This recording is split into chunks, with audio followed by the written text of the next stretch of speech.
Yo, yo, yo, yo, yo, what's going on? This is the NRW where nerds rule the world. I am Kuya P, aka Patrick Michael Strange. I'm back with the squad. I got, of course, from Level Up Comedy, my man Glenn Lawrence. What's good, Glenn? What's cracking? Good to see you, brother. And of course, I got that smooth singer, that cat from Las Vegas, LV in the house. OG Moose was good. Hey, I got an AKA. I'm Sorcerer Supreme CC. Supreme CC, that's bro. right. Yeah. Sorcerer yes, CC Supreme, bro. Sorcerer CC Supreme. There we go. And I know he can get down with some SIG as well, but he's probably a Tocino Terminator. What's up over at Top Back Podcast? My Ado bro, Michael Rivera. What's good, brother? What up? What up? 50% of Top Back Podcast. Matt can be here. So I'm representing the crew. Yeah, shout out to Matt, man. He couldn't make it today, but he has our love, man. Kuya, Matt, you come through when you come through, but we always represent Top Back around here. And thank you, Michael, man, joining us. Yo, fam, it's been a week. We still in that afterglow of the New World Order with Falcon and Winter Soldier dropping, and now we have episode 2, the Star Spangled Man. Yo, initial thoughts. Let's go around the clock. What y'all want to say? Well, initial thoughts of going into this new episode. I'll start. Should I start? Should I go? All right. I just like what they're doing. And I feel like they're dipping their toe in the issues that I definitely want to see like talked about and focused on. But I don't know. Right now they're dipping their toe in, and I'm like, are they going to do it? Are they going to speak on it? Are you going to speak on it? So that's kind of dope. The action is I don't know. It's just fire. They're just doing really, really, really cool shit. You know what I'm saying? Sam's using the wings in ways that he's like. There was one thing. I mean, look, I spent a lot of time blasting Justice League for shit that I thought was ridiculous. I did think it was ridiculous that the Winter Soldier jumped out of a plane and just landed on his fucking arm. That like an arm's not a shield, bruh. It is vibranium, but it's different. So I was like, all right, y'all gotta give me. There's gotta be like at least do something different, because that even if you land on your arm, you're gonna break your shit. We'll get to that, Glenn. But I'm sorry. I'm sorry. I didn't mean to go ahead full spoilers. But my initial opinion of it is everything was dope except for that thing was just kind of a little niggling. Like, yeah, well, why? Choices. But yeah. Fire. I'm excited to keep getting into it. I like what they're doing. I like what they're talking about, and I'm wondering if they're gonna go for it like full bore. Yeah. That part I know you're talking about, like when especially the scene when they were in Baltimore. Yeah. You know, that scene was really heavy, and I'm glad that they really like you said, they're dipping their toe into it. We'll see if they actually like discuss it out full flesh, because I'm sure they're going to explain the superhero the super serum, right? Like that's what they're going to start talking about, is like, and then obviously Isaiah Bradley's history is going to be discussed in full form. But overall, so the episode I think it was interesting for them to show that fight in the first act, I think, right? Or it was kind of in the second act, early. Right? It was early in the episode, and the rest of the episode was them kind of just going through more of the movements on talking about race and social justice. You know what I'm saying? Like that, just that scene. Boy, that you guys know that feeling when you see the blue and red lights, right? So it's like, you know, that anxiety you feel. I felt that for like watching it last night. I was like, oh Lord, what is blurped on? Even in the Marvel universe, we gotta worry about that shit. Oh hell no. But anyway, it was a great episode, and it's interesting that when we saw Zemo at the end, which spoiler alert, Zemo is at the end of that thing, right? And like it was literally like a half a second. I was like, oh shit, I see what Marvel is. They're stretching this out. This is gonna be 6 episodes. They're stretching this story out. You guys will get Zemo later on, but the first 2 episodes were just world building and figuring out what they're telling us what they're gonna show us, or you know what they're gonna show us for this. But Mike, what you think of this, bro? And like piggybacking like everything y'all talking about with all the social commentary that they put on the show, like are they really gonna go for it? And I hope that is not just this episode, like they're still gonna continue it, because I think that narrative is like super important. For me, I was like super glad to see Bucky and Sam finally meet up. Yeah. And then that relationship again, it's like the guy, like it's like when your best friend introduces to their best friend. Yeah. Right. And then you guys have to go on a side mission. Yeah, now you guys, but like I really love how they're fleshing out their story, like that opening scene, like seeing Bucky see John Walker become Captain America. And then that's like, holy shit, that's the mantle of my best friend. So I'm gonna talk to my other friend about this whole situation. So just the way they were going back and forth, like they had the dramatic or like the serious moments, but they also had like that playful side, that Marvel signature like dialogue of going back and forth. So overall, I thought it was a great episode, and dive deep in it. Yeah, man. Yeah, they killing it, man. They know what the fuck they doing. Like I was on a podcast a couple days ago, live podcast with Previews World, the distributors, the big, comic book distributing group, that Diamond and all that. And we were talking Justice League. And one of my big things about, that I talked about in my Justice League review was that it took them like 4 hours, 6 hours or whatever, how long the fuck, Justice League was to try and make you, be endeared to these characters. When fucking Falcon, like we watched last week, as y'all know, in like 45 minutes, like you was there, you was feeling it. But yet, and we're connected, but yet fucking Justice League couldn't even do that in fucking 4 hours. At least that's my opinion. But like, come on, man. Like they know what the fuck they doing and giving you the real. So I don't know, man. They just Marvel. I'm a Marvel stan, as you can see, as y'all know. Yeah. Yeah. So let's get into it, man. Let's go through the episode, man. Glenn, can you, because you're a lot better than I am gliding through shit and breaking the episodes down. Can you swing us through? Yeah, sure. You go ahead, brother. Okay. So it starts out. This is the shit. This is why I think it's so dope what Marvel does. They start us out with John Walker and like going through him suiting up to be Captain America, and like he has like his whole like speech, and he's talking about it, and he's going through kind of like, mentally what's in his mind, like, damn, I just want to do like a good job, and I just want to do the thing, and I don't want to let people down or whatever. And it's like, that this person may be like a villain or somebody who is an antagonist in the show, but you still get to feel why or what would drive him to be that way. So it's like, there's no like absolutist of like, oh, he's a bad guy just because he's a bad guy or whatever. You get to like feel it. But we start with John Walker. He's in the locker room. He's going through getting suited up. His girl comes in there and she starts talking to him like, oh, you're going to do great. And then his boy comes through and he's like, yeah, man, we about to get it. They gonna love you, man. They gonna love you, cuz they love you out here. They love you in the streets. And then he puts it on and he has like the whole interview scene where he talks about like what he wants to do, and he's Good Morning America. Yeah, Good Morning America, you know what I'm saying? Which is all ABC, dope, man. ABC Disney Connect, just the whole ABC. But it's just, and it, you got the host on there. It's like, hold on, John, let's talk about this. Being humble now. Yeah, right. Very humble now. Yeah, dude. So I mean, the whole thing, how it starts out is great. Great introduction. Once again, great introduction to another character is going to be on there. And it's like one of those things where, like, I don't know about y'all, I got the immediate feeling like I don't know if I fuck with you. You know what I'm saying? Like, yeah. Not like I outright hate this character immediately. It's just he's got like such a punchable face, though.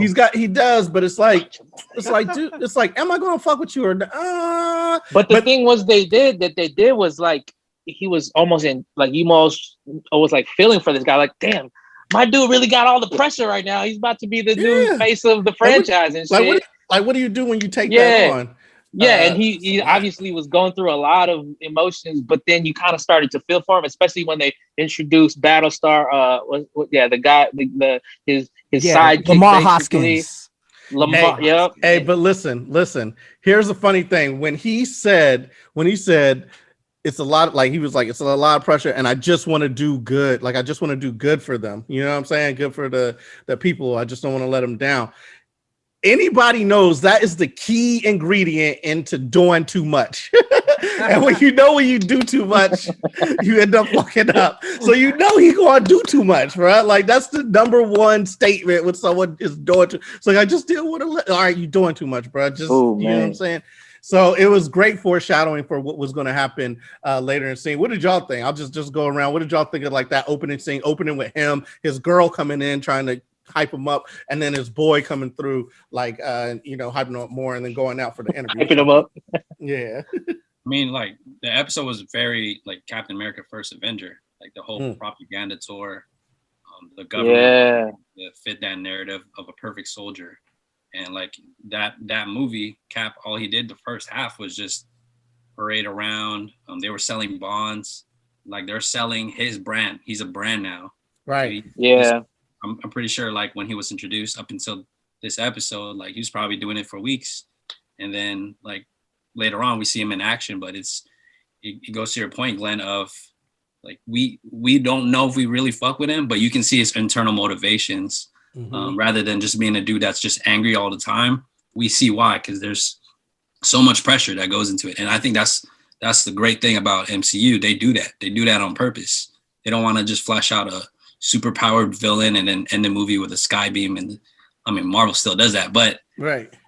There's stories, there's characters. They are all characters. For sure. Yeah.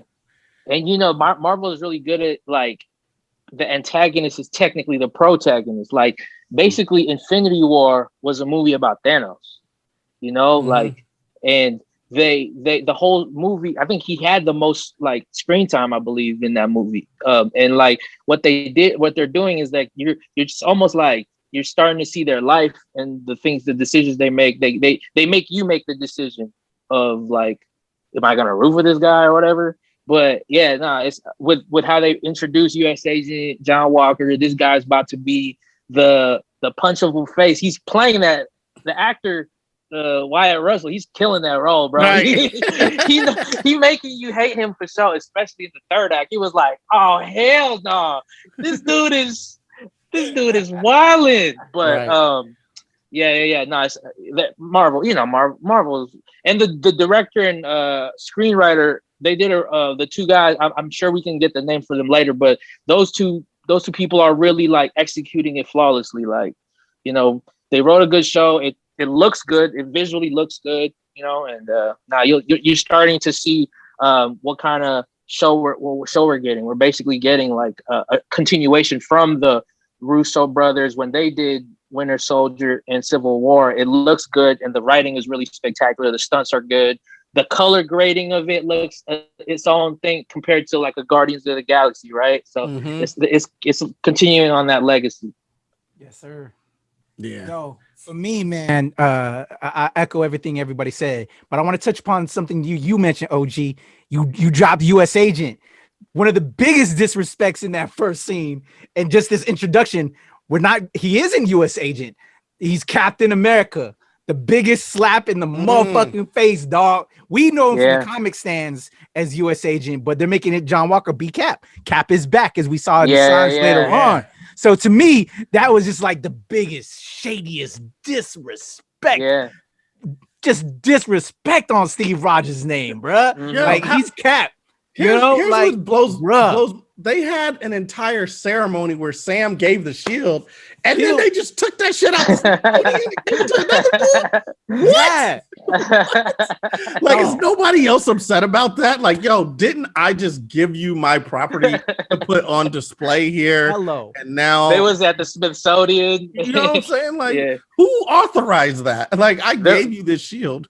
Are we surprised though? The U.S. would really do some shit like that. Yeah. So it's like, is the shield now? Is it a mock shield that they have in the thing, or did they say that they were taking it? It's just kind of we need to find that out.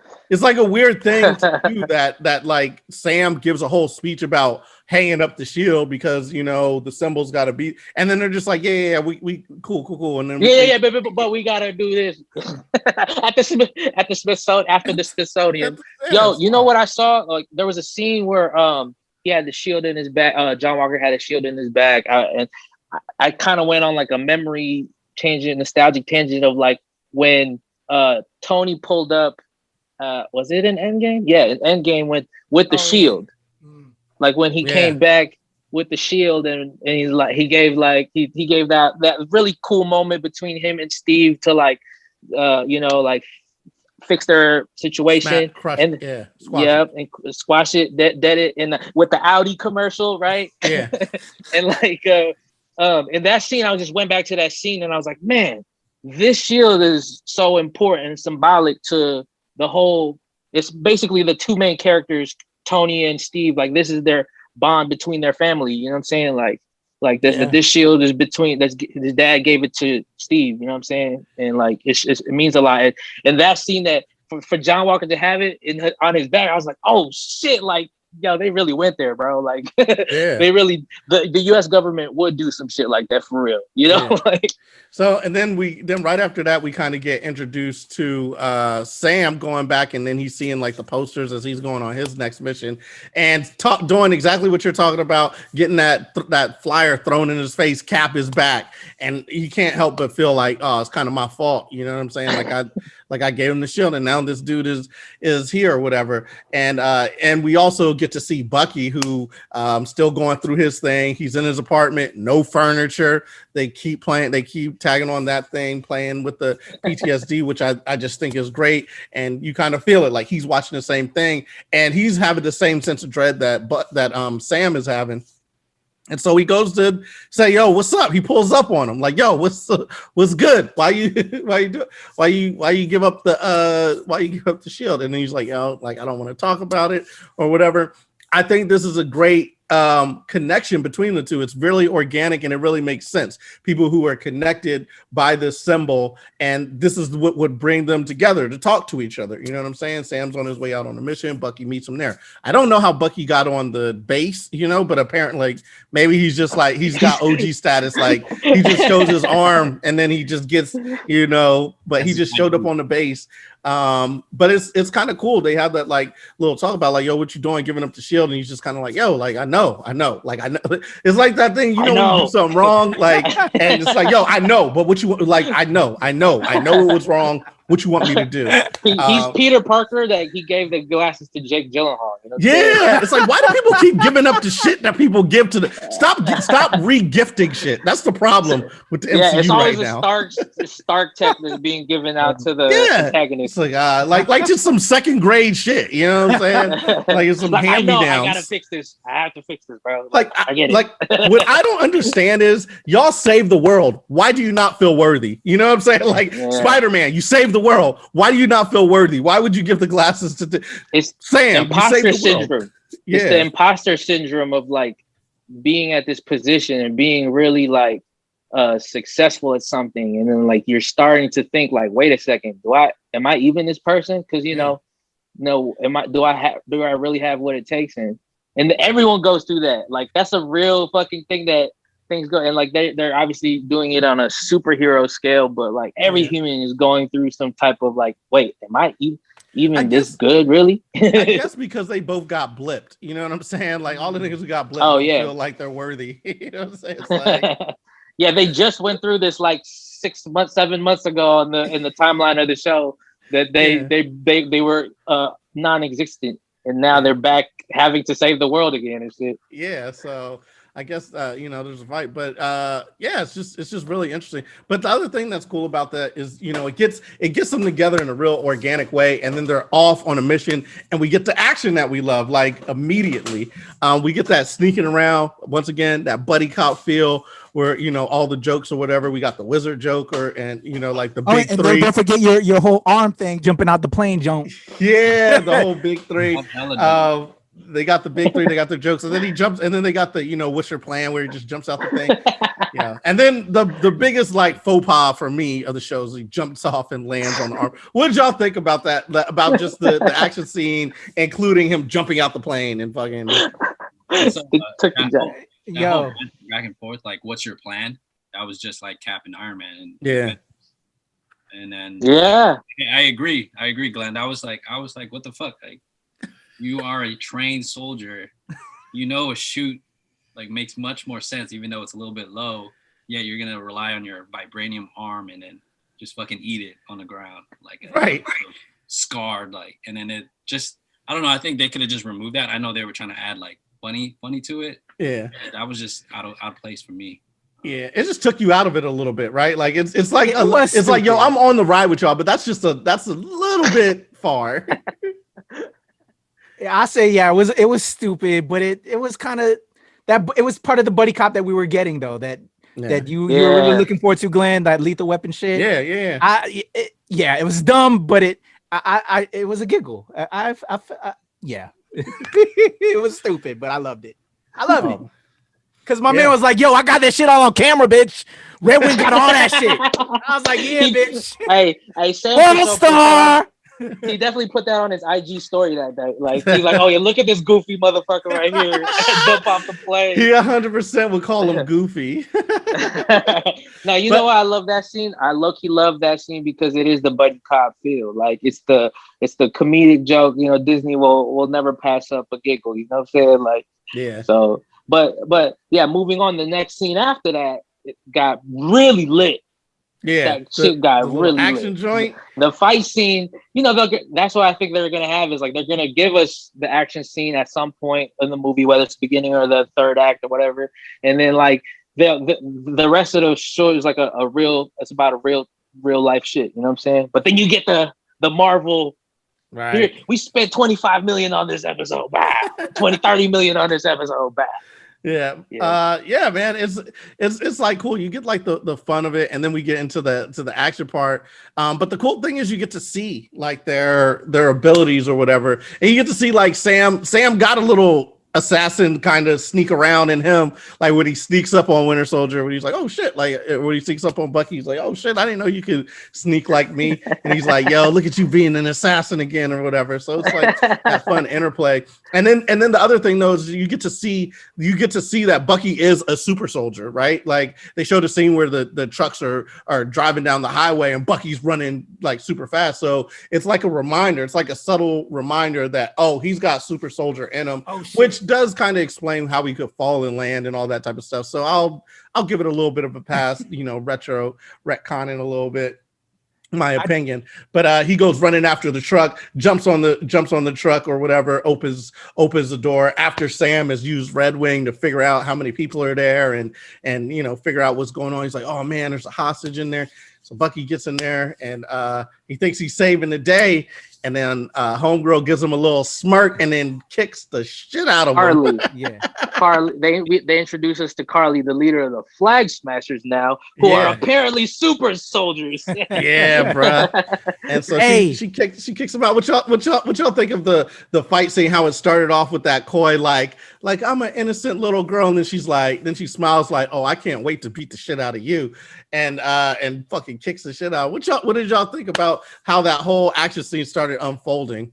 Before we break that down, I just want to take notice of when they were doing that stealthy thing that you were talking in the factory. Before we go on to the fight, there was one amazing comment that just made me just lose my fucking mind. Oh, what was it? White Panther, bitch. Oh, no, I was White Wolf. That shit. The White Panther. Young. Sam is funny. Like, tweet. Sam is funny.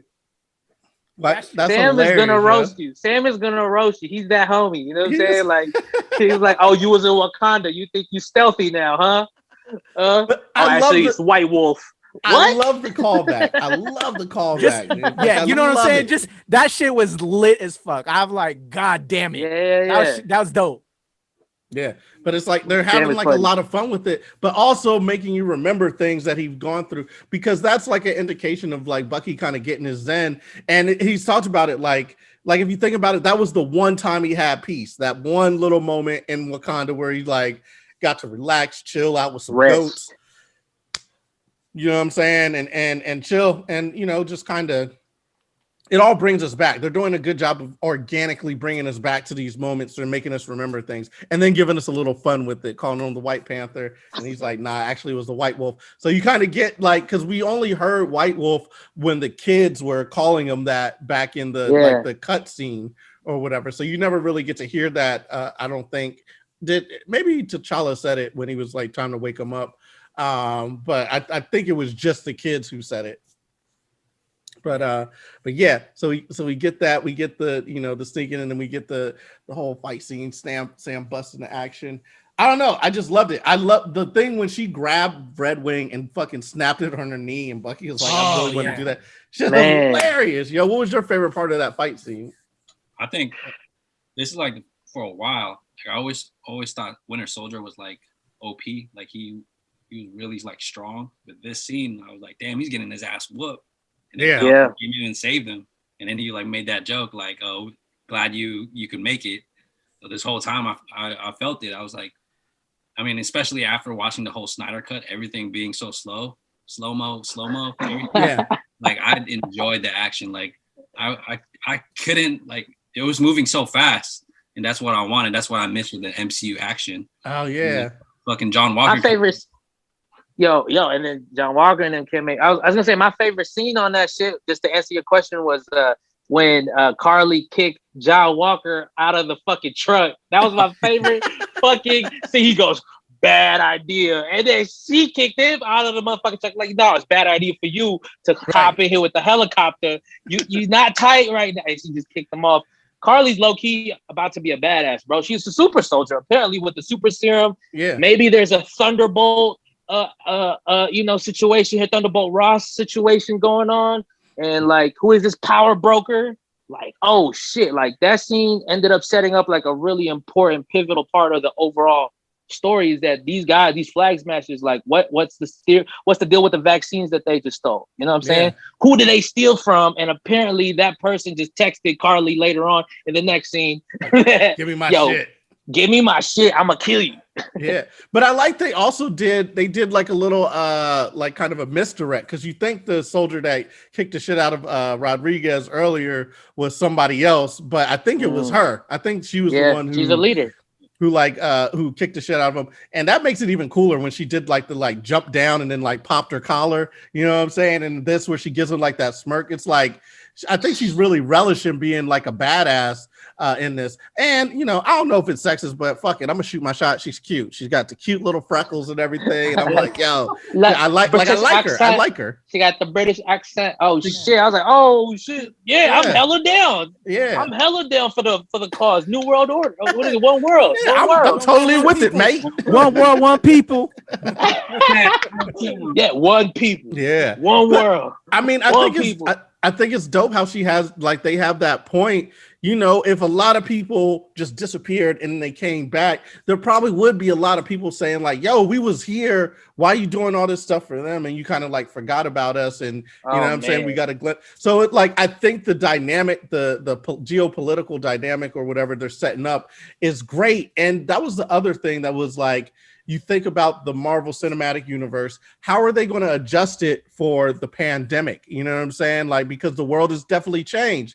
And when you have something like this happening, you know what I'm saying? Like the blip happening, and it's like easy to put storylines that mimic what we're going through in real life. And this is kind of like an indication of that. But it's a great introduction, dude. But the thing is, what was what's his name? The black dude, Lamar, right? Yeah. Like he just jumped. What are you there? Like he just jumped on the truck, got choked out, got thrown. Like what? You did not help. Like did he get? He did the one kick. He did the jump kick off the helicopter. He did a little bit, though. He was getting handled for most of the fucking thing. Though. When they said Battlestar though, because I'm a comic book stan. So we already knew that John Walker, aka U.S. Agent, but now he's the new Cap, which he was Cap in the comic book, and then he became U.S. Agent. But fucking that they put Battlestar in this motherfucker too, and that was his partner when John Walker was Cap. As a comic stan, I was like, oh shit, because we saw him earlier. It was just Hoskins, his boy. But then he's called him Battlestar, son. The nerd in me was wilding, son. I was wilding. And then later on, when we get to the Isaiah Bradley, I fucking lost my mind. I fucking lost my mind. I was like, what the fuck about that? It's fucking Isaiah fucking Bradley, son. I lost my mind. We'll get there. We'll get there. Because I'm still standing like a motherfucker as a comic man right now. Anyway. Yeah. Go ahead. The scene later on when they were on the fucking truck after the fight, right? And he said his name was Battlestar. Winter Soldier, Bucky said, hold up, stop the car, bro. I'm getting out of the car. Your name is Battlestar? Oh, hell no, stop the car. Get out. That's what Bucky said. That's what Bucky said. Yeah, that shit was good as fuck. Cut it. Yo, yeah. I thought we were bruh. That scene in the that. Oh, yeah. Go ahead. I was gonna say that Jeep scene when they was in the Jeep was very pivotal because now they introduce each other and face to face. You know what I'm saying? And like now they have to make a decision. Like, man, I do not like you, but I guess I have to play nice. You know what I mean? Yeah. And so you're seeing that type of like introduction between the two, and you can see the counter between the two. But Mike, what was you gonna say, bro? I was gonna say, like, in the beginning of the episode, you know how we were like, okay, we get his motivations, but then in this scene, this is where I was like, all right, I do not fuck with you. When he told Sam, like, you can be my wingman. All right. You can be like, yeah, right. Like, oh, hell no. So disrespectful. That's disrespectful, bro. That's not how you approach people. Like, yeah. And now, me and Steve are squad, bro. This is not no like I'm supposed to be the next. Like what the we're squad, bro. Like but and then Bucky's like, yo, I've been squad for over 80 years. Like, right? Like I've known that dude since the first pandemic, bro. But I love the Spanish flu. I love his statement. He's like, yo, it's always that last sentence. It's all y'all always fuck up on the last sentence. Like, and I feel like we all kind of like feel that as you know, hell yeah. Like people we've of color, been John Walker. Like a lot of us have been John Walker. A lot of us have been Battlestar in our lives, bro. Like that's what makes it real is that everyone's been Michael Scott. Right. In the office, like everyone's been Mike Dwight, everyone's been Jim or Pam. Right, like everyone's been the protagonist and the antagonist, and like the goofy shit that Lamar and John Walker go through. Those are fucking human ass shit. You know, that's things that happen when people get placed into things that they probably aren't deserving of. Yeah, crazy. I would just like to point out too, like the casting of John Walker and the dude who's playing Lamar Hoskins is like spot on. They look very much like the comic book images. You know what I'm saying? Like, they're great actors, both of them. Lamar actors. was the actor that plays Lamar is hilarious. But he plays it really well. I was like, okay, I get it because it's the art, right? There's an art to playing that type of character, right? The antagonist in a but like a movie the cocky sidekick, you know what I'm saying? Yeah. Like he plays the cocky sidekick very well.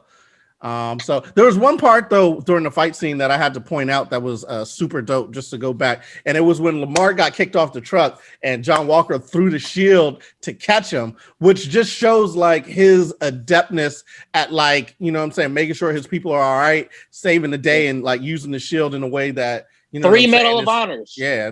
3 of them.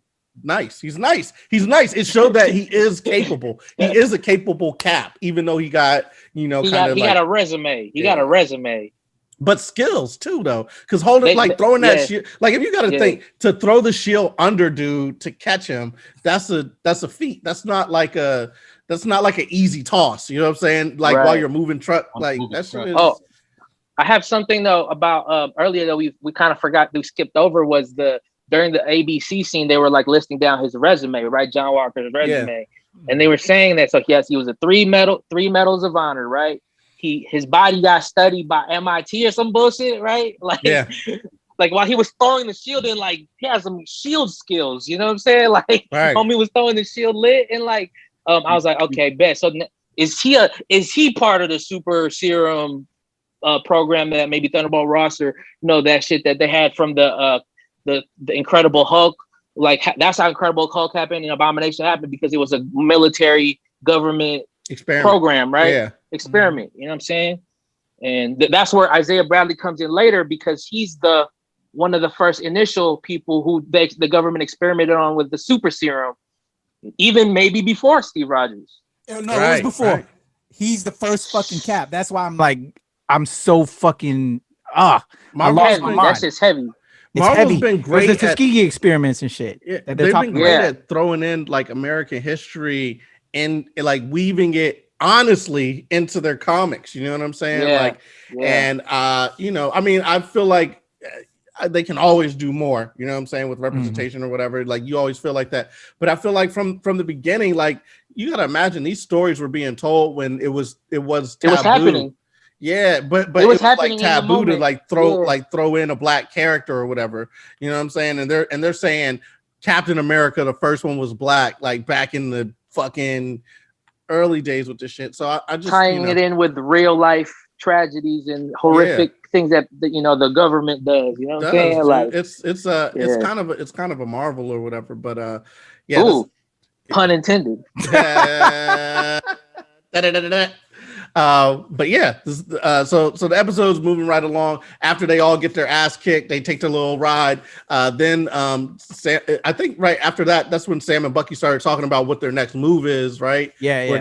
Where he's like, oh, we gotta go talk to somebody because they realize, oh shit, they're all super soldiers. But to get to that, Sam saves Bucky underneath the truck, which was super dope. Like he comes, he's like, that girl kicking your ass, and then he's like making fun of him, and then it's clear that Bucky might not be able to hold himself. He's like, all right, I'm about to hit you with this super crazy move to like save your life and fly under the truck and grab you off into the field, bro, of flowers. Oh my goodness. But that was a kind of a great moment where they like kind of roll over on each other, and it's like reminiscent of that scene. Remember in Civil War where they like ended up tumbling over each other and falling out. Oh, with Spider-Man. With Spider-Man. Yeah.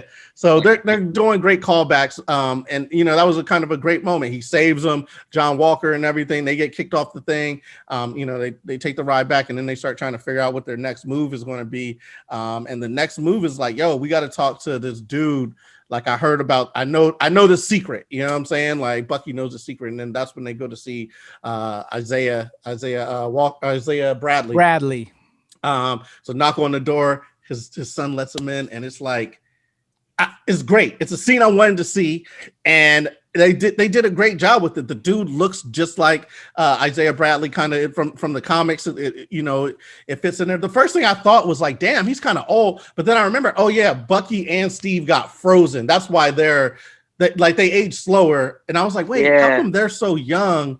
But he got old, and then I remember, oh yeah, he didn't get cryogenically frozen. Instead of getting the nice freezing, he got locked up. He lived through it. He had to live through it. So yo, here's something that I thought of immediately after he was like after the scene they had to leave the apartment. Right, we'll talk about it though.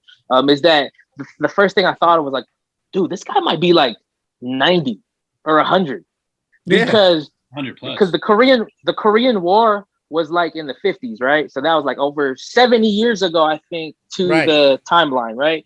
And then before he got experimented on, he probably had been like 20 or 30 or something. So he lived like another 30 years before he got the serum, 20, 30 years. And then now he lived through the whole thing. That's why his face looks old, and he's probably like around older than Bucky or something. You know what I mean?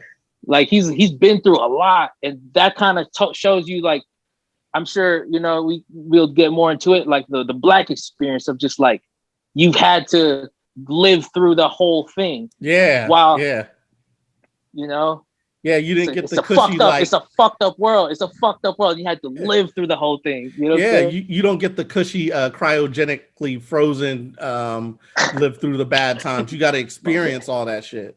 I think put him in jail.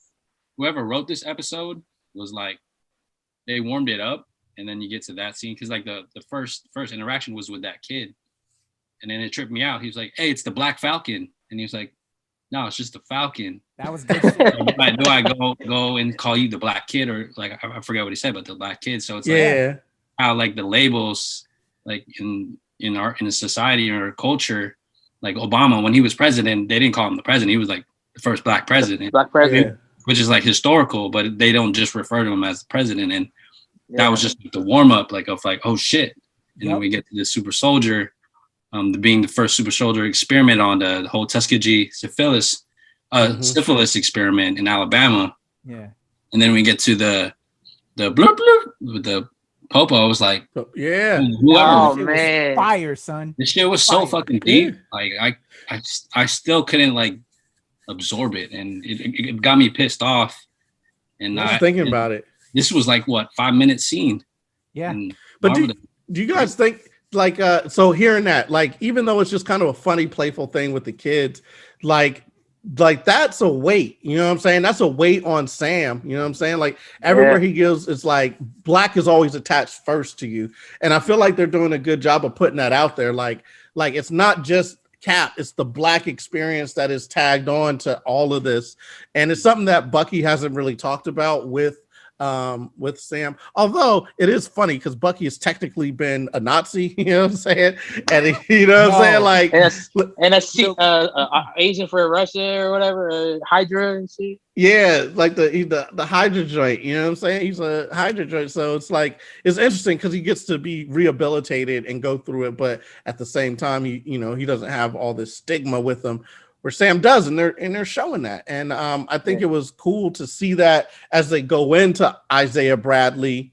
You know what I'm saying? Yeah. And hold up, real quick. I wanted for the comic viewpoint, because I'm the comic stand over here, is that the son that brought him into Isaiah. If you don't know who the fuck he is, that's Eli Bradley, aka Patriot of the Young Avengers. So nice. That's another young superhero. But later on, when we get Young Avengers, that's the son, man. That's Patriot Young. Wait, does that Disney Plus? Disney Plus. Yo, wait, does the super serum soldier get passed down through your nut? Like, if you have a kid, is that kid's superpower? Is that how it works? You're gonna have to read the comic books to find out on that. You gonna make me. I'm not gonna break the superhero nuts. you a fool for that. I'm about to pass down Isaiah Bradley, that's Eli Bradley, aka the Patriot, yo. I lost my goddamn mind because I fucking love the truth. Shout out to Robert Morales and Joe Quesada for breaking that. They're setting up a Young Avengers show for a movie for later or something. Yeah, for sure. I was gonna say about the scene in the Baltimore street when the police came, and like that scene, it was Bucky. He's like, "Do you guys know who he is?" Like, right. And then it's like, "Oh, that's Sam. He's an Avenger, bro." Like, yeah. I mean, like, we didn't recognize you without the goggles. Like, oh, word. I'm here talking like having a conversation in the motherfucking street, and y'all pull up, think I'm the one that's tripping. Like, but then in the end, it's like, oh, but actually, this dude's the one who got a warrant. You know what I'm saying? You're making sure. Are you okay? Are you okay? That shit was he's so the one good. Who got a warrant. Like, you know what I'm saying? It's so actually, weird. Mr. Barnes. Mr. Barnes, we do have to take you in. Yeah, like they're super aggressive. Yeah, with Sam. Oh my god, that 5 minutes of storytelling. Because I'm sure it was like really well written. Like about 5 minutes of storytelling. That 5 fucking minutes of storytelling to me was better than all fucking 4 or 6 hours of that fucking Justice League Snyder Cut. I'm sorry I'm talking trash on that shit, but I've had to talk about Snyder Cut so much with a lot of other outlets in our own. Let's talk about it. Let's talk about Snyder. Killed that Marvel, man. Let's talk about Snyderverse, bro. I'm telling you, bro. Would you not agree? Story-wise, and to make you endear to characters, these superheroes, that shit kills that shit. We've talked about it in the last one. We're not going to talk too much about it, but we talked about it in the last one. The writing, like what makes Marvel shit really great is because the writing is more important more pivotal to them, and then they do everything else around that. You know what I'm saying? If you have a good script and you have the really poignant, like telling pacing, you know what I'm saying? We're not gonna do 10% or whatever the fuck of the movie was slow-mo or some shit. You know what I'm saying? We're gonna do this shit like the pacing is gonna move, and we're gonna go through different set pieces throughout the episode. You know what I mean? And like that's what makes that 5 minutes from the fucking policing, even towards that whole act, the third act, when everything was starting to get explained about the Flag Smashers, how they're basically like nomadic, you know what I'm saying, traveling through, and the couple that they met with set up a house for them, like beds for them. It's like, yo, let's talk about that. We got people with you for you everywhere, yo. We got you a nice little computer setup. We got nice beds. Like they're like, yo, you guys are fucking tight. Here's some beds and some liver. Like, they gave them like Tupperware. It's like, what? Tupperware? So there's some blankets and towels in the cupboard if y'all need some. You know what I'm saying? We fuck with y'all tough. You know. But I think that's dope storytelling to see how that movement has like gained traction. Yeah. How many people are like really involved with it, and the plight of them. It's not like they're not like a hated, group or whatever, and they're not like staying in some like dingy area where they're like, oh, they're in some dingy area, no one likes them. It's like, nah, they're loved all over the world over. Like people are in agreement with their movement. They stole some medicines. They stole some vaccine. Exactly. And we don't know if they're stealing for good or bad, because we've seen before where things are being it's not theirs. People. It's not theirs, but they're trying to use it. You know what I'm saying? Yeah, exactly. They need that shit. They need that shit. So I thought that was a great scene or whatever, and we get to see Carly, right? Well, how do you say her last name? Oh yeah, I can't say that last name. That name's crazy. Morgenthau. Morgenthau. We get to see Carly Morgenthau. I can't say that last name. Yeah, right. iCarly. Super Carly. Hey, she got super strength though. She kicked the fuck out of John Walker. Like, what you say, dog? Like, wow. But we get to see her as a leader too. You know what I'm saying? Yeah. Like when people are talking, she's like, this is like the boss. Like, because she has like such an innocent face where you might see her and think like, oh, she's being told to do this by someone else or whatever. Maybe it's not her movement. But when you when you break it down and she came out there, you get to see like, nah, I'm the strong leader. This is our time. We're about to like let's get it. You know what I'm saying? And then the dude steps up and he's like, yeah, I'm with it. So that was a cool scene too. Small scenes, right, that add up to something later because you get to feel for the character more. You know what I'm saying? They're not this like monolith of people that you. They set up episode 3 like, yo, we about to explain who the fuck they are. Right. And what happened? Here's the best part about them doing the blip. Right, they get to show like a post-apocalyptic like world, and then like introduce this whole other storyline of and then everyone came back. So like the motherfuckers that were in an apartment, man, like that wasn't something that I was having stoner conversations with people about Marvel. Is that like, so during the blip, like if you was on a plane 30,000 feet in the air and you came back, is there a plane there, or are you're up in 30,000 feet? Yo, that's how you come back, right? Because in WandaVision they introduced that everyone comes back through. You know what I'm saying? Like where you were when you blipped. And that's hilarious because now they're going to introduce that part of the blip. Like that's what Carly and their whole movement is about. It's like all the people that were here are getting shit removed, shit taken away. They're like, there's not enough resources because the world ended for like 5 years. You know what I'm saying? Yeah, man, it's crazy. They're about to get into that.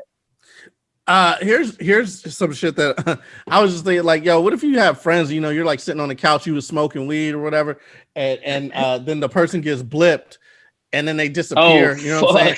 And then 5 years later they blip back, but then with the blunt, and you're still smoking and you haven't done shit. and then someone's in the apartment. Like, who the fuck? What?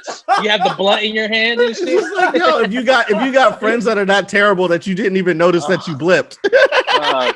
You're like, what happened? Did I fall asleep? Like, because the dude hasn't done shit. He's still doing the same shit. It's just hilarious to me. But moving right along. We got sidetracked there. We got so the edible just kicked. The edible just kicked, so I started going on a tangent. Yeah. Right? Yeah. But they've stolen these vaccines or whatever, and then they're like trying to load them up or fly off, and then some dude, they just come out, they're like, oh, our position's made, we got to get the fuck out of here. And so then the dude comes through and he's like, I'll sacrifice myself, which by the way, I was like, this is the wackest sacrifice ever. Like, you could have done way more. Like he pushed the telephone pole and then he just got shot up. Like fucking zigzag. Do something. I thought he had powers. Like he was like, nah, my dude just he had super strength. He pushed the pole. Yeah, but I mean, if you got super, like run around them, like I would push the pole and run. You know what I'm saying? Yeah. Like you ain't even got to go out. Yeah, they about to kill me. Hold up, wait a second. It's like you stopped them and then you could have ran to the plane. Like I don't like that sacrifice was ridiculous. Yeah. But the other part that we're forgetting, Sam and Bucky end up at the police station. And you know, the therapist comes Oh, and they have the therapist scene. I, for one, wanted to see the therapist scene, but I felt it was like very rushed in that moment a little bit. Like, okay, we got to get this therapist scene in, because I wanted to see an extended, like, oh, they get scheduled to do a lot of sessions together. But you know, I mean, it's cool. I love seeing their interaction, you know, during the scene, and I was just hoping that we were going to get more of that, you know, like them sitting down with the therapist. But it is cool that they made the therapist somebody who is like a fighter, you know what I'm saying? Like, she used to serve. She was a soldier. I think she was, right? Yeah, it's like she used to have film missions with John Walker or whatever, who comes into the police station to like bail him out, and that's dope. I mean, what did y'all think about that? Like, basically getting bailed out by this dude that you kind of low key hate. You know what I'm saying? Nah. At this point, I already hated him because, like, how they questioned Sam. Yeah. And when this dude just walks in, he's just taking selfies, and he has all this power that the government gave him, whatever. Of like he was able to cancel he was able to cancel the therapy sessions. Like, yeah, the probation. He's good. The probation's cool. He's with me now. Yeah, right. I don't know. It's like, yeah, he just basically canceled all that shit. Like, yeah, on my orders, I say that it's good. Which Captain America never flexed like why didn't Cap flex like that? What the fuck? Like, come on, Cap. Like, what is up with Cap and Iron Man not holding their team down, bro? Well, Cap is old, bro. He like 80, 90, 95 or something. But I mean, before like he like when they all got locked up or whatever and all this other shit, like come on, bro. Like, I mean, he came and like saved them, so I'll give him a pass or whatever. But it's just like, but just U.S. Wanda. That's another thing that Wanda went through. She was put in a fucking underwater jail, bro. Yeah, for a year, I think, at least. I don't know how long the timeline on that shit is. Yeah, until Cap came and broke her out, you know. Shout out to Wanda, you know what I'm saying? Yeah, but yeah, so I mean, you know, they go through that thing and then they have like the therapy session where we get a great moment with Bucky saying like the real reason, and this, I just love the way that moment broke down or whatever, where it's like, yo, what's the deal? What you really want to say? Why are you so angry? And then he broke it all down. He's like, yo, like Cap fucking really believing you, he trusted you, and then like you kind of do this bullshit, you know what I'm saying? Which means that you're not dope, you're not good, and like, or you might not be good, which means that if he believed in you, then he's wrong, and if he's wrong about you, then he's wrong about me, and I can't be redeemed. You know what I'm saying? Shit. And I felt that. I actually almost shed a tear. Great scene. Like when you get called to the principal's office and you and your friend are beefing when you're like best friends. Right. And your friend just tells you like straight up, like, dude, what the fuck? You ain't hanging out with me in the playground. No wonder I'm trying to fight with you. Right. That whole scene felt like that. And like, again, I hate to compare it to the DC, but like, I don't need slow-mo. I don't need like dramatic scenes or shots. I just need that dialogue. Right. Give me 2 minutes of just real shit. You know what I'm saying? Like, this is a real conversation that would happen with someone that you really care for. Like, yo, what the fuck, bro? You've been tripping, bro. And then so in the first conversation earlier in the show, like, why'd you give up the shield? It was like you were feeling Sam. You're like, dog, chill out, bro. Like, I gotta figure this out. I know I fucked up. I gotta figure this out. This side, we see the Bucky's point of view of it. You know what I'm saying? Like, yo, that shield is actually really important, bro. Like, we need that shield. We could have used the shield. Remember in the fight during, he was like, we could have used the motherfucking vibranium shield, bro. That 3.0 that Tony Stark pulled out of his car. You know what I'm saying?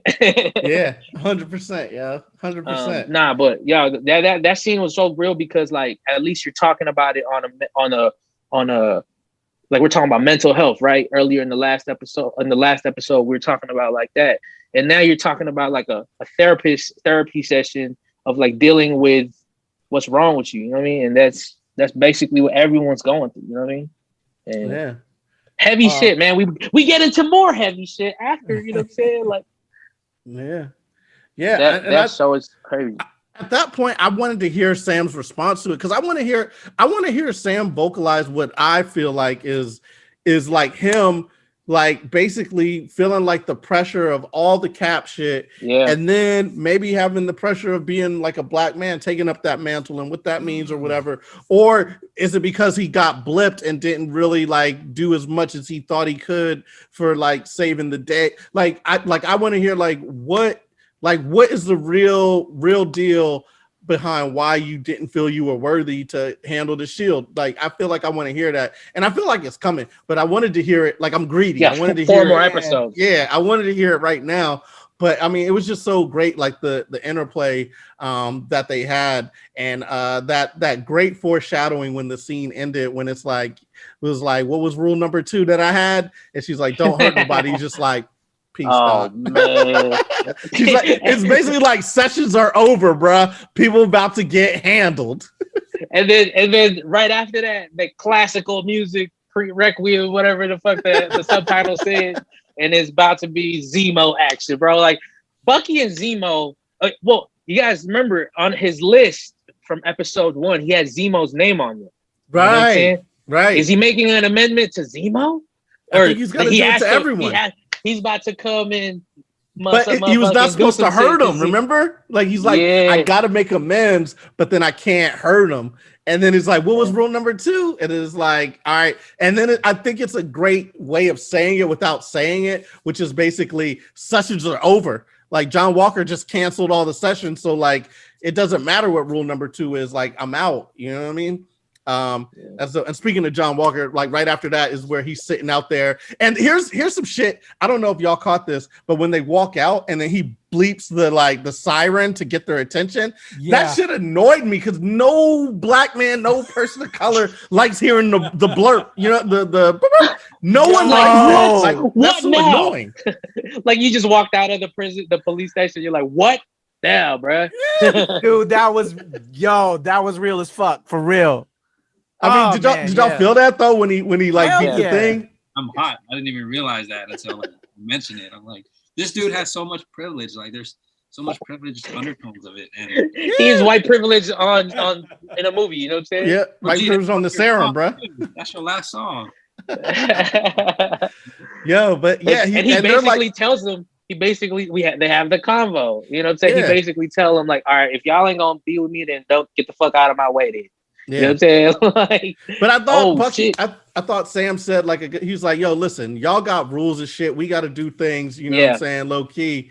And, we're free agents. Yeah, we free agents. And then it was just interesting how he was just like, well, fuck you, stay out my way. Which I'm like, that's kind of a, you know what I'm saying? That's an aggressive like way to say it. I would have gave him like if I was John, I would have been like, I would have gave him a wink, like, all right, y'all are on our side. Like, you know, like y'all are free agent. Y'all can do the shit that we can't do, right? Cool. Is that but Sam was peaceful how he talked about it. He's like, look, man, y'all got some shit that you guys bosses, we don't. So we're gonna handle this. We're gonna handle this shit another way, bro. Yeah. We're Avengers, you know what I'm saying? Yeah. Like, but you know what it reminded me of? Remember Beverly Hills Cop? Where those two detectives were like, we're not gonna fall for the banana in the tailpipe, and you know they're sitting on the car kind of like the same way when he was talking to Eddie Murphy. He's like, Eddie Murphy's the OG buddy cop movie. That Beverly Hills Cop is the OG buddy cop movie. This shit is dope. But like call back to him. He's like, yeah, just stay out of our way, and then you know, and then they walk off like, all right, well, then it's on, I guess. And it kind of gives you that foreshadowing that the next time they meet, it's not going to be friendly. You know what I'm saying? Like right now, it's friendly. Next time we meet, not going to be. It's friendly. On site. It's on site now, bro. It's on site, bro. It is on site, bitch. Oh my god! But the episode was like perfect because the beginning, like again, we didn't know if we really fuck with Walker. This one was like the deciding moment. I don't fuck with you because like one. You just proved that you're not Cap, because Cap whole thing was being like a defender type, not aggressive, not attacking. And Walker's clearly like attacking. He got a gun.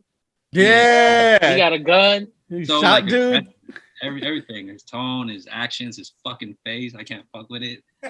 Steve Rogers was a defender. He was the defender. You know, I got the shield. You know what I'm saying? Right. And then John Walker, he's more of an offensive type, which is a comic book reference, right? Because John Walker in the comic books, he had issues with the whole Avengers West Coast motherfucking storyline. Like he had beef with motherfuckers.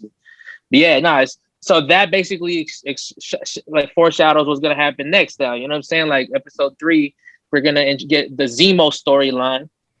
Like now we back to that bullshit. You know what I'm saying? is he gonna get out of jail? Because in the trailer they had like a prison break or some shit or whatever riot at the prison or something, or the alarms were going off in the prison. You know what I'm saying? So what's happening next? We haven't seen that. Oh, I guess they're gonna introduce Madripoor or Power Broker, and like Sharon's gonna be back. You know what I mean? We forgot. Yeah, they mentioned Sharon's like, yo, remember last time I helped you out, or she's in the trailer. Yeah. She's in the trailer like with the gun, like, all right, it's on again.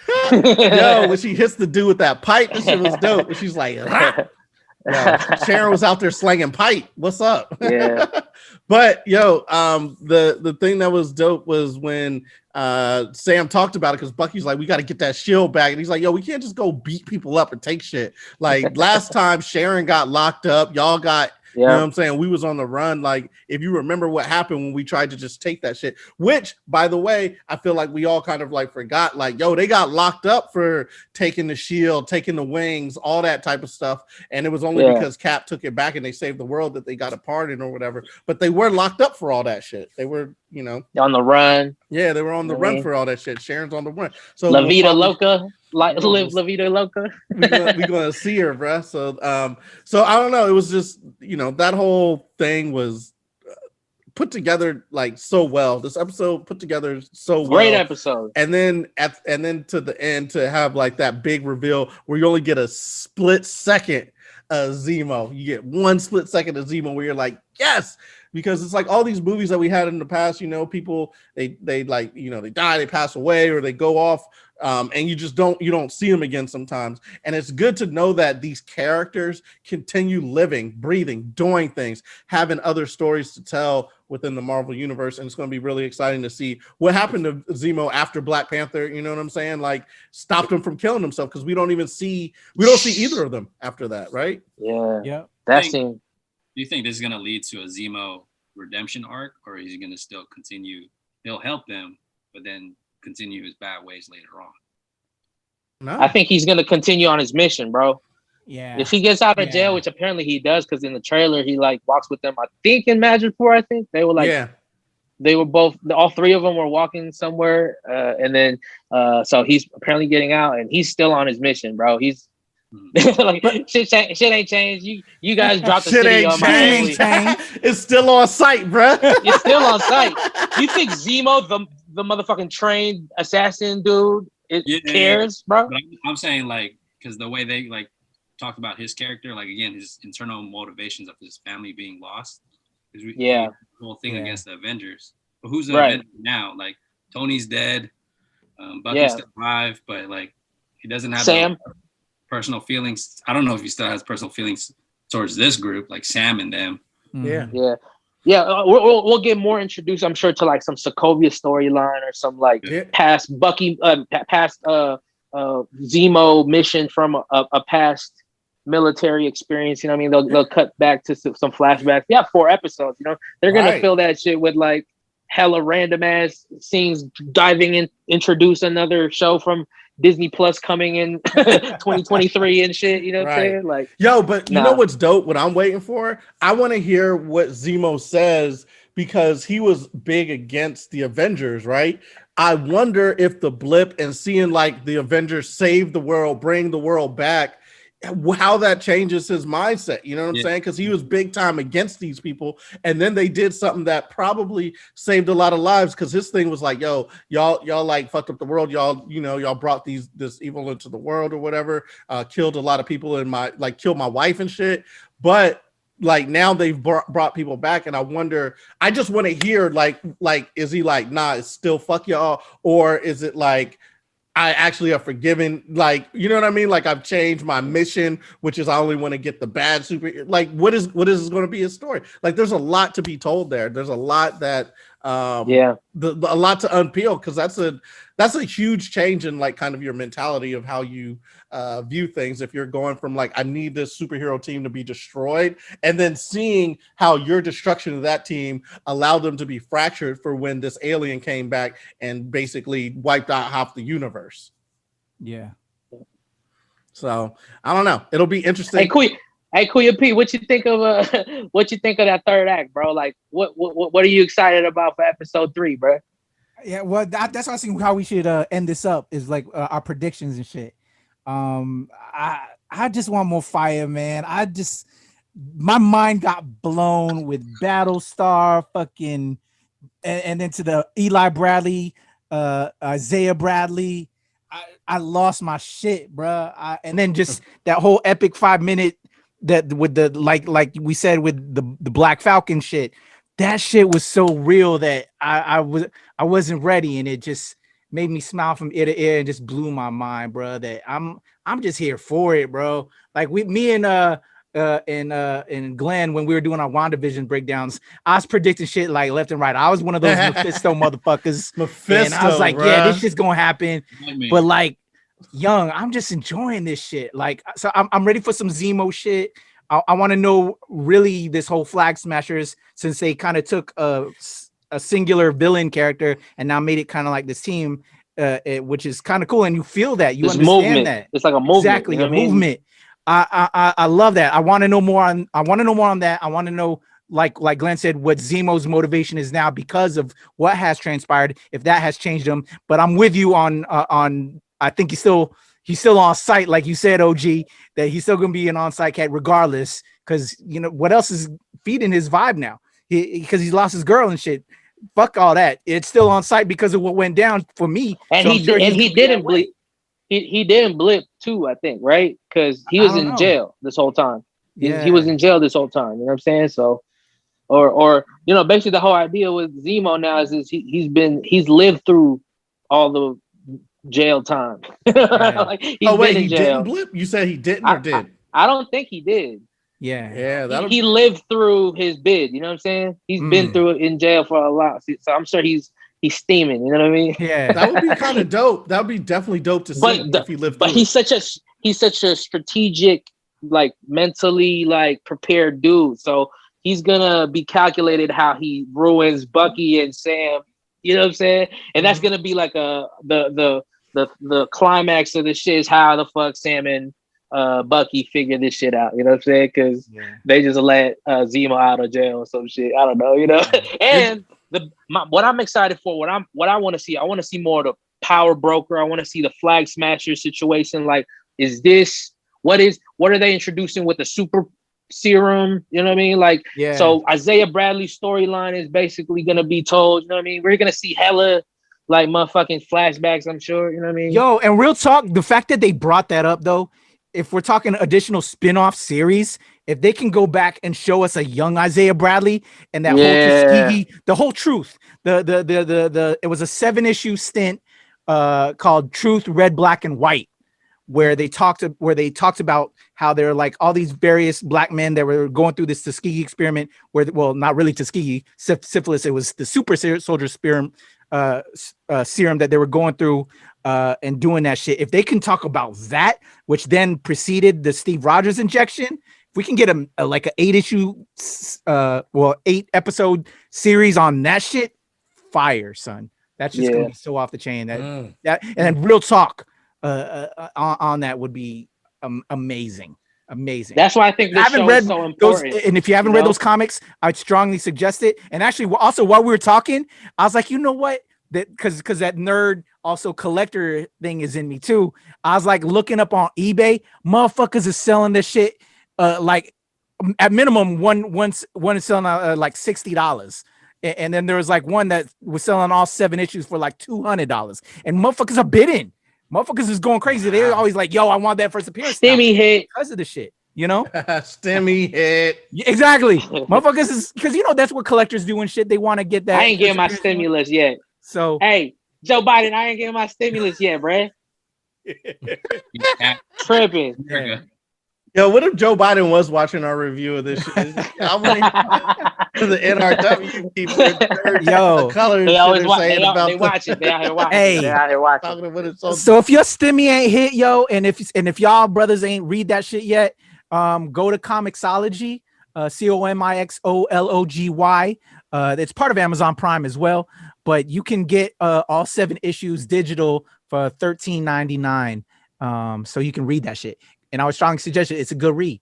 It's a good read. So anyway, FYI, if you don't know about the Isaiah Bradley story, peep that shit. It's good shit. Yeah. So anyway, Michael, what you hoping for episode 3? Oh man, I hate to. I'm still traumatized by doing all these theories. Yeah, exactly, right. I think what do you think is gonna happen? Like, what's the most logical thing that Marvel's gonna do? I think just the fact that John Walker was there at that moment, like I kind of feel like he's motivated to get that serum too. Like, I don't know if he still has the serum. I don't know if he has the serum now. And like that imposter syndrome, I think he's like there at those times trying to get that. Maybe he's working with the power broker. The government is working this whole. I think the power broker got the plug. Yeah, he's the plug. So yeah, because he's basically giving it to the bad guys and the good guys. Who won it? It's a business. Biochemical warfare. If you can see that guy in the middle who serves both sides, you can dictate the whole thing. You can profit from both. Some X-Men shit could be like introducing some mutant. I don't know. I'm trying to get me a little super serum. I'd love to get the super Blue Chew joint presented by Blue Chew. That's the super serum. That's the shit. Yeah. So that's what you're hoping for, Mike. So again, I mean, like the super serum is this thing keeps going, and I'm just so intrigued by the history of it. I thought it just stopped with Cap, or with Bucky, and then I'm really curious on that whole timeline. Who else was influenced by it, and does Zemo have key to other serums? Because back in Civil War, he was the one that shot those super soldiers, but there might be serums there. Maybe that's how the government found that serum. Which actually is even Hulk. Even Hulk is from a serum. Hulk is experiments to figure out how to mimic the super soldier serum. Yeah, and they thought, we could use gamma radiation to do it. It's interesting. Marvel is a lot of it is based on the super soldier serum. Like just about every character, they were trying to figure out how to redo this, but there was only one. That's what makes Cap so original or whatever in this. That they're only Isaiah able Bradley to perfect too. it one time. Yeah, Isaiah Bradley too. Like, I'm sure a lot of black soldiers had to be tested, and only a few people like Isaiah Bradley survived it. You know what I mean? Yeah. And so that's they're gonna touch on all that shit, and it's gonna be dope. You know what I'm saying? I already know they're gonna come out with some heat compared to other franchises. You know what I'm saying? Yeah. Hey, by the way, before we end this, did you guys see the Suicide Squad trailer? Oh yeah. Hold on, wait. Let me get out my prediction. I just want to see all the characters that we haven't seen since the blip, how they dealt with it. I want to see Zemo, how he dealt with it, what his mindset is, what he thinks about it. Sharon Carter, I want to see what she was thinking about. You know what I'm saying? Like Isaiah Bradley, I want to see what what's going on there. All these Flag Smasher people, like how they dealt with the world. Like that's what really interests me. Like the world during the blip, after the blip. Like what happened? That's a major ass event. What happened? Usually we see these like Justice League, for instance, Superman gets killed in the middle of the thing or whatever, and it's like we kind of just go into like fighting now, Darkseid or whatever. We don't get to see the world around them. Like there are humans around that dealt with all this shit. Like what happened to them? And I feel like we're exploring that in Marvel, and I can't wait to see the rest of it. Now let's look. Suicide Squad. We'll save that for another thing. Okay. We can record a separate piece after this. So that shit was fire. Let's do it. Yeah, we'll do it. Actually, that'll give us more content. So let's just sign off from this, and then we'll restart up with the recording again to give our breakdown on Suicide Squad. So tell them how they can hit you up, OG Moose, and we'll sign out of this. You can find me on all social media, OG Moose LV, and my music is under OG Moose on all streaming platforms: Spotify, Apple Music, SoundCloud, Audio Mac, all that. There we go. Top back, Michael Rivera. Shout out to Matt Legaspi, who couldn't be here today, but we love you, man. Yeah, 50% of the Top Back podcast, from the top of the dome to the back of the pack. You can find us on IG, all streaming platforms. Check us out. Fellow nerds, all welcome. Everything from sports, MCU, maybe a little bit of DC and stuff like that. But check us out. Man, and I'm Glenn Lawrence, Level Up Comedy DC on YouTube, Level Up Comedy on your Instagrams, your Twitters, and all that. Glenn Lawrence Comedy, Glenn Lawrence Laughs. That's me. I'm always laughing somewhere, talking about something nerdy. There we go. Kuya P, aka Patrick Michael Strange. You can follow me at Strange since 1977 and at Temple Far East. Here at the NRW, where nerds rule the world, and of course at the Nerds of Color, where we give you that pop culture perspective from a POC perspective. And of course Show Pal Show to for all my Filipinx out there. You know, we rep our peoples, man, because we've been doing it big for a long time. Show Pal Show. All right, y'all. More content, as you see. I'm gonna flip it right now. I know y'all wanted to hear that Suicide Squad shit, so we're gonna get into that right now. Probably the only thing I'm gonna talk about DC, because you know it's all Marvel right now. Anyway, we out of here.